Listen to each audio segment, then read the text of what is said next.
Welcome to Healing from Grief and Loss, where top experts guide you on your journey to find strength, comfort, and joy again. On today's show, my guest expert is the adorable Andi Franklin. She is a mama, she's a wife, she is an author, and she's a speaker. And I am so excited to have you here. Welcome, welcome, Andi.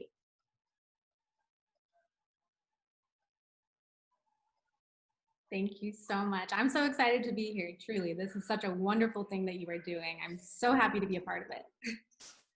And I am so happy that you are a part of it. And I'm just going to jump right in. I've experienced a lot of grief. Our viewers are experiencing it now, or they have. And you've experienced something that I have no idea how you got through it. And that was the death of your friend, and you actually being the one to find her. So I can't even begin to imagine what you went through, what you were feeling, what I can't even imagine. So can you take us back to when that happened?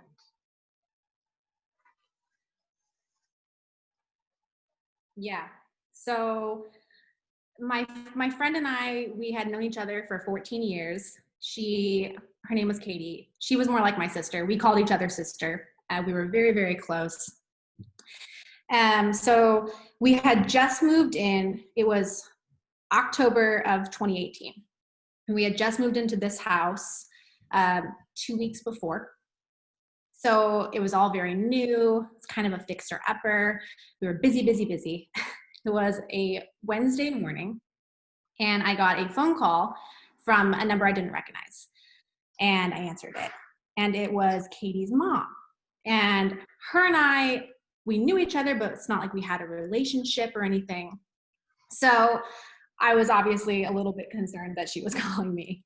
It was around 10 a.m. And she told me that Katie had not come home the night before. And our Katie was like that. She would do things like that a lot. She would let her phone completely die. It wasn't out of character for her to just not come home. But something in her voice, in her mom's voice, told me that, that this was more serious. She was concerned. So she asked me if I had seen her. It had been about a week and a half since I had seen her. I hadn't spoken to her in that little time frame. So I called her, she didn't answer. And one of our mutual friends who Katie worked with, we started talking via text. And she ended up, because they worked together, Katie had a work phone. She was able to track her work phone to a location that was only like 10 minutes from my house. Since I was the closest of the three people that were trying to find her in this time, I volunteered to go and check it out. Honestly, in the very, very back of my mind, I had, and kind of in the pit of my stomach, I had a bad feeling. But I tried to ration with myself, and I kind of rallied in my head that maybe she just spent the night at a friend's house, lost track of time, phone dead, all those kind of things. So I asked her mom if she wanted me to go to where her phone was pinging and, check it out, basically. So she agreed. I drove over the 10-minute drive, and when I showed up, it was this street I in front of a house that I didn't know, and I saw her truck, and so I was just driving, and I happened to see her truck parked in front of this house, and so I'm like, okay, she's here. So I pulled in front of her truck, and now there's a driveway in between our two vehicles. So I'm like, okay, I'm gonna get out of my car. I'm gonna go up to this person's house, a stranger's house, and I'm gonna tell her, I'm gonna knock on the door, say, please bring Katie out. She needs to call her mom. She's freaked out. So I grabbed my cell phone and my keys, and that was it. And I started walking up this random person's driveway. And then for whatever reason, I turned my head and looked at her truck. And when I did that, I saw that she was inside of her truck. And so at this point, it's about almost 10:50 a.m. And at first glance, I'm thinking maybe she just got up, maybe she just got in her car, maybe she didn't even see me. But 3 steps forward, I realize, no, her eyes are wide open, her mouth is wide open, she's leaned back. So I panic and I run toward her truck, and then I realize that she's dead. And I don't know how to really explain that because it's not like I had ever seen a dead person before, but I just knew. I could just tell.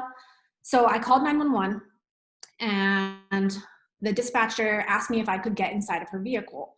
And her window was rolled down halfway. So I was able to reach in, and it was like an older Toyota truck. So I was able to reach in and actually unlock it. And then they asked me to pull her body out from the vehicle, lie her down on the ground, and start compressive CPR. And that's about the point where I left my body. I could feel myself and I could hear myself, but I didn't feel like I was actually there. And she was a little bit bigger than me, and she was in a raised vehicle. So as I'm trying to pull her from the truck, I'm realizing, it's a limp body, and I start to panic because I'm thinking she's gonna topple, like we're gonna just fall. We're gonna fall over. And so I just remember I dropped to my knees because my whole mindset was just, I can't let this person that I love fall to the ground right now. Like, this can't be how this works. And so I cradled her head in the same way I like cradled my children's. And I just dropped down to my knees and let her fall on top of me. And then I just gently laid her head down. And I'm on the phone still with the dispatcher. And I've done CPR training, but he's walking me through. They only want me to do compressive CPR. So I start performing that as I'm waiting for the paramedics to show up. And then all of a sudden, this noise starts to come out of her, which I realize later is like the last of her trapped air. But for a brief moment, I think, oh my gosh, did I just like bring her back to life? Because I hear something come out. But as quickly as that happens, it goes out in this long trail. And then after that exact moment, it felt almost like the same feeling that I felt when I had done my CPR training and I was compressing on a dummy's chest. Like, there was just no life there. So I can hear myself crying. I can feel my body. My arms are getting really tired. And all of a sudden, a woman who lived next door, who happened to be leaving to go pick up her grandchildren, pulls up because we're in the middle of the street, and jumps out of her car, asks if she should call 911. I tell her that they're on the phone, and probably not a minute later, everyone arrives, and it's fire trucks and it's ambulance. And the woman, whose name was Gloria, I found out later, she was my saving grace in the situation. I think it would have gone a lot differently for me had she not been there, because she basically pulled me off my friend, grabbed my stuff for me, and took me around to the other side. She held onto my body because I was convulsing so much. So she was literally anchoring me to stand while they're asking me questions. And I just remember that all of a sudden I heard them say, "We're calling it." And the minute I heard that, even though I knew she was already gone, that it felt so finite, and I just dropped to the ground. And Gloria dropped with me. And it was the worst experience of my life, and in this insane time too, where I was looking at humanity in the most beautiful form, because this woman I don't know is cradling me like I'm her child. She's trying to talk to me so that I'm cognitive. The police are telling me that I'm not allowed to call anyone. Katie's mom is calling me because she knew that I was going to check out the scene, and it's been a while. And they tell me I can't answer the phone. They need to rule out a homicide. We have no idea what's happened at this point. I don't know what's happened to my friend at all. And they're laying the white sheet over her. I'm on the curb, opposite of her truck, so I can just see her laying there. And Gloria, who was amazing, basically gets in the police officers' faces and tells them, "You have to let this woman call her husband. There's no way that you can make her sit here while her friend is right there and not let her call her support system." So they agree. She hands me my phone. I call my husband, but I'm just in such a state of shock. I don't even know what to say. I think I mumble out, Katie's dead. And then Gloria just takes my phone from my hands, tells my husband exactly where we are, and just says, you need to come right now. And shortly after that, she had to leave because she actually had somewhere she needed to be. But whenever I tell this story, I just tell people, like, I feel like I had an angel just sent me in that moment, because none of the police officers or anyone there were really caring much about what I was going through. They were busy doing other things. And if it wasn't for that, I think it would have been a lot harder in that moment. So I was really grateful to have her there to comfort me. But she had to leave, and they made me sit like on the side, like on the curb. I remember I had to hold my knees because they were shaking so much. And I was sitting there hugging my knees, trying to stop them from moving. And I looked up at the sky, and it was a beautiful day. The sky was so blue. There were clouds everywhere. And I was just thinking, how can it be so beautiful on such a horrible day? Like, how can there be so much goodness in such a horrible situation? And I sat there for a while. My husband finally showed up, and that we still sat there for a while. He finally convinced the police officers to let us leave, because there was no reason why they were making me stay at that point. And it was horrible and horrifying. And for a moment when we were leaving, I thought about going over to her and, saying goodbye, if you will, because I didn't feel like I really got that chance when I was doing everything else. But I was just scared and emotional and all over the place. I mean, just in a real state of shock and trauma. And so I ended up driving myself home. My husband followed closely behind, because we were close enough to where I felt like I could get home. But we have kids, and we had to go pick up our kids still. And so my husband didn't want to leave me home alone, reasonably so.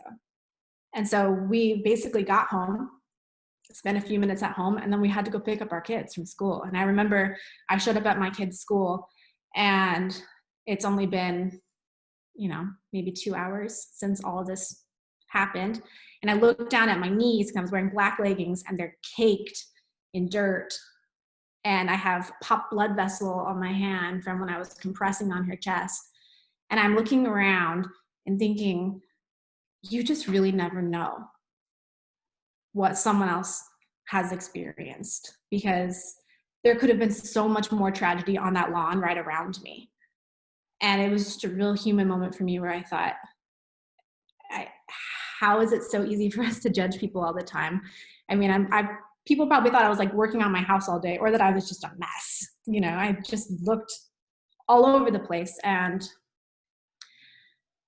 it was just a really eye-opening thing for me as a human being, a very human moment, I guess. So that was the initial situation. But like I had said earlier, we had just moved into this house, and so it didn't feel like home yet. And it was bigger than our old house and older. And I almost immediately started having really bad PTSD type episodes, where I would just panic. Every single tiny noise would throw me into a full-blown panic. I had a lot of body trauma because of the actual physical movements that I had made on my friend's chest. My cheeks were cramping because I had clenched my jaw so hard without realizing it. And thankfully, I got into therapy almost immediately. Within, I would say, a week, we realized that I was just not in a good place at all. I wasn't sleeping. I couldn't be alone. I would take my kids to school. My husband has a job. He had to be at his job. I would take my kids to school and I would sit in my car. And I would just sit in my car all day. Or I'd walk into a Target like a zombie and then I'd go back and sit in my car because I was afraid to be home. And if I was in my car, my logic was like, well, at least there's people around me, kind of. Like, I don't have to interact with them, but I'm not in a completely empty space by myself that I don't know. So that was my experience, and it was the hardest thing I've ever gone through in my life. I think it took a long time for me to even process grief because I was processing trauma first. And so I would say it almost prolonged the grief process for me because it took so long just to process the trauma part of it to even get into the stages of grief. But I was really glad that I started therapy when I did. So, question, did you ever see or talk to Gloria again? So at Christmas time, so that happened in October, and I used to have a company called Mama Love Collective where I made gift boxes that people could buy for moms to help them through postpartum or just in general, because moms often feel underappreciated, underseen, and you never know what another person's going through, right?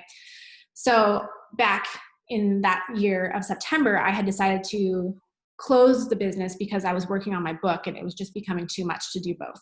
But I had a lot of extra product. And so in December, I decided that I was going to just use the rest of it. I basically just put out a thing on my Facebook for all my friends and said, if you have a mom or a mom friend and you want a box, let me know and I'll deliver them to your people for you for free. And so I made one for Gloria, and I wrote her a letter and I delivered it to her on Christmas Eve. She wasn't there. She was actually at work, I believe, but her daughter was there. And that was the first and only time that I had gone back to that site after finding Katie there. And it was really emotional, but also it was really important to me that Gloria was properly thanked for the way she showed up for me. Yeah. Because I could not have gotten through that moment without her. Mm-hmm. So as far as your support system, what did you find other than, maybe doing some therapy? What other support did you have when you were going through that rough time?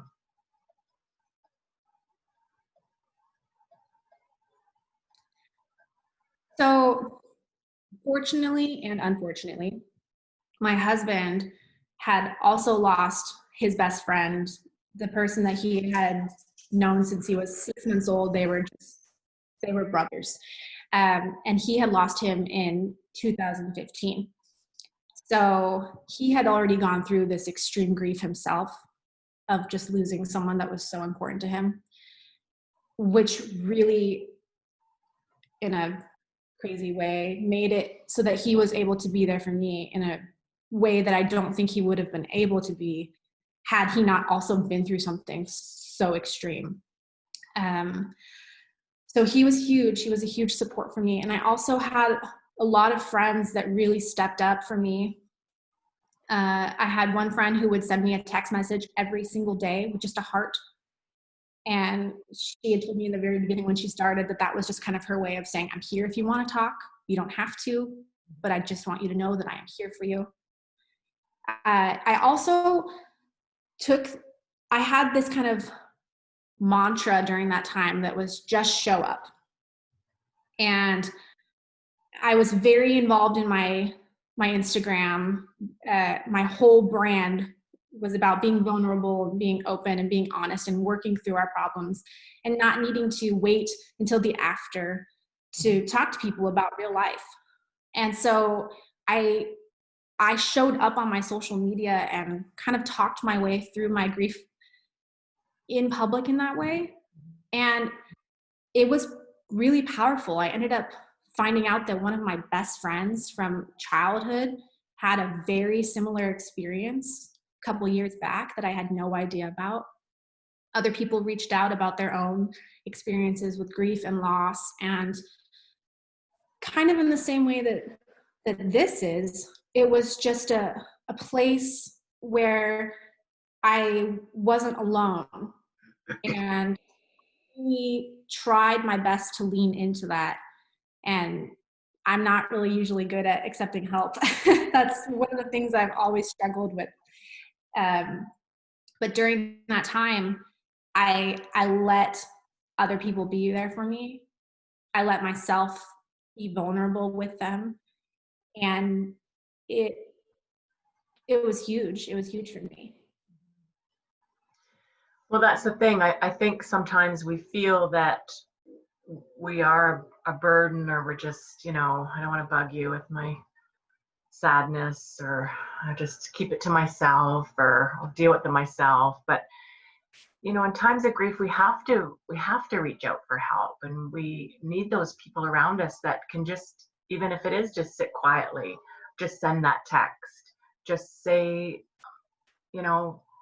I love you. Like, it's just hard because I think a lot of people don't know how to express their grief, or they're afraid to, and then there's the other side where those that aren't grieving, you know, they get sort of, it's that, well, what do I say? Or, I don't want to say the wrong thing, or, oh, I'm tired of hearing her, you know, whine and, cry and that. So we need the right support. We need the right support to get us through. And, it's unfortunate what your husband went through, but he obviously, was a step ahead. So you had each other, and, and it's important that you had your friends to help you through your times.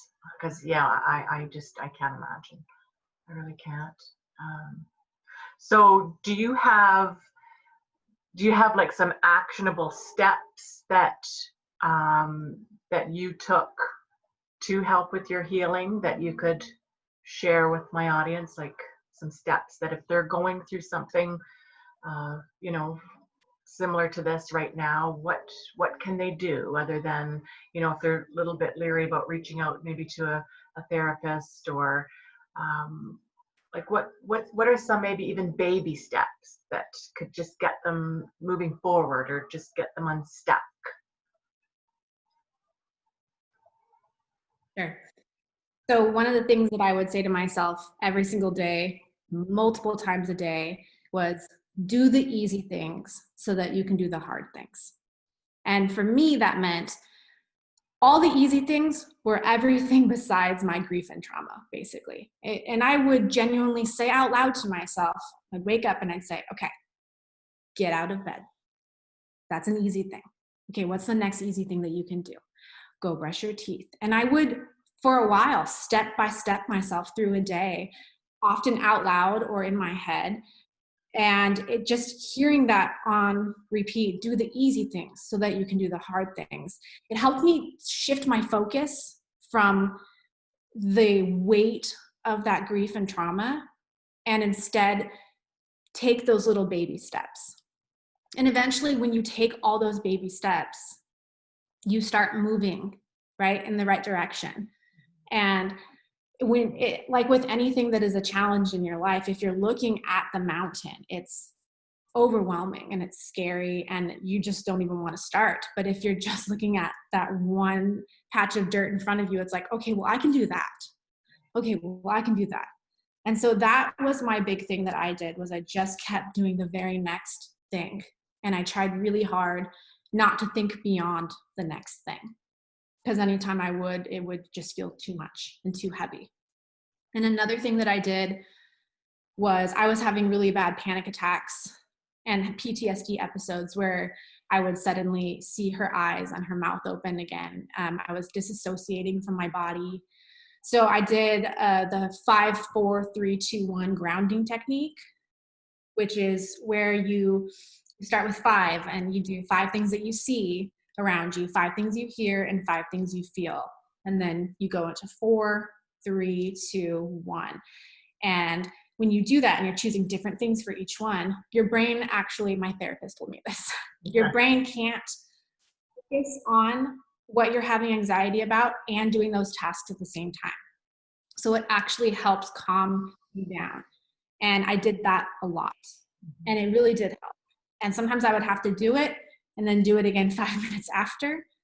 But being intentional about, about where you are and what's happening is a really, really good way to help pull yourself back into reality when you're having those moments that just where you don't feel like you're actually here. You don't feel like you're participating in life and you don't know what's happening around you. Those were my 2 really big things. I also slowed down. We're all hustle bustle all the time. Everyone's trying to go, go, go. And I knew that if I kept running at the pace that I was, that I would just be running from this and I would never actually go through it. And you have to go through if you want to come out. Mm-hmm. Keep going around, it's going to keep jumping back in front of you. So I slowed down and I stopped doing things that I didn't have to do, things that I was trying to do extra. I would sit and just paint with my kids, or we'd sit outside and bird watch, things that normally I would just say I didn't have time to do. Crock pot food so that I didn't have to sit in the kitchen and instead I could read a book or something. Just really learning to just be still really helped me in that time period. Right. Yeah, I love that. And, especially the part about, I know people want to just, avoid maybe talking about it or just avoid what they're feeling. And, why am I crying so much? Why can't I stop crying? Why? And it is something that you can't avoid. You have to deal with it at some point. And no matter how long it takes, because we're all different, but it's true. You can't go around, you can't go under, you can't go over it. You have to go through it and just, baby steps. And there is light. Once you get through, there definitely is light at the end of the tunnel. And that's a big thing that I know I repeat myself, that people think, oh my God, I'm never gonna be happy again. I'm never gonna, I can't do this. I'm not myself. Or like, but I know there's light at the end of the tunnel, and just be patient with yourself, give yourself the time, do what you need to do.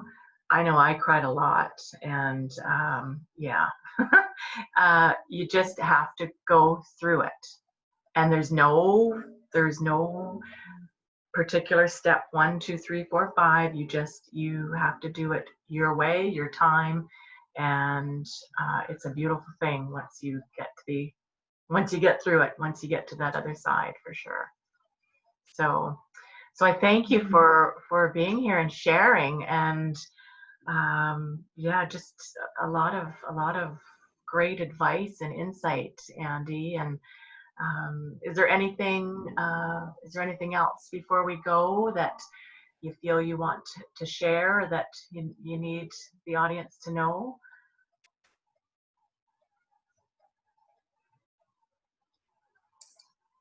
I would just say, to maybe piggyback on what you had just said, that one of the biggest things that I had problem with, that I think a lot of people do, is that we put a timeline on our grieving process. So once we hit a certain threshold, that we've decided, we start to get frustrated with ourselves. We start to get really discouraged because we think, I should be over this by now. I should be better. I should be at a different step of grief. And that's just not how it works. I remember 6 months in, still just a complete mess, and telling my husband, why am I not in a better place yet? And really sitting with that and realizing there's no timeline for grief. You don't get to put a cap on that. Yeah. You process it when you process it, and everyone's going to process it differently. Everyone's going to process it in a different amount of time. And also remembering that it never fully goes away, because the beautiful thing and hard thing about love is that when we love people or we love things, if we love our animals, if we love our humans, eventually one of us is going to be gone. And that's like the catch-22 of love. But you do get to a point where, even though it's hard, you're able to really appreciate that love and that time in a new way that you wouldn't have been able to before. And moving forward in your other relationships, it gives you a new appreciation for the people in your life and and just life in general. And if you let yourself really go through that process to truly feel that grief and work through it, everything does become more joyous in the end. The appreciation that you have for the world around you, it's like your eyes just open up. So I would say don't lose hope, because there is that light at the end of the, and it really is a beautiful, brilliant light. Yes. Yeah, I totally agree. And again, I know a lot of our viewers probably don't see it and don't think it's going to happen, but take it from Andi and I. We're both Andys, actually. Take it from Andi and Andi. There is hope and there is light. And thank you so much for being here today, and all your words of wisdom, and just a joy having you. And thank you so much, Andi. Thank you for having me. And I just want to thank our viewers. I hope something touched your soul. I know that, Andi touched mine. And don't be afraid to reach out, and don't be afraid to just share your story, share your grief. Don't keep it inside. So until the next time, I want you to be safe and just be kind to yourself, and just remember you're not alone. So we will see you the next time, and have a great, wonderful, beautiful day, and bye for now.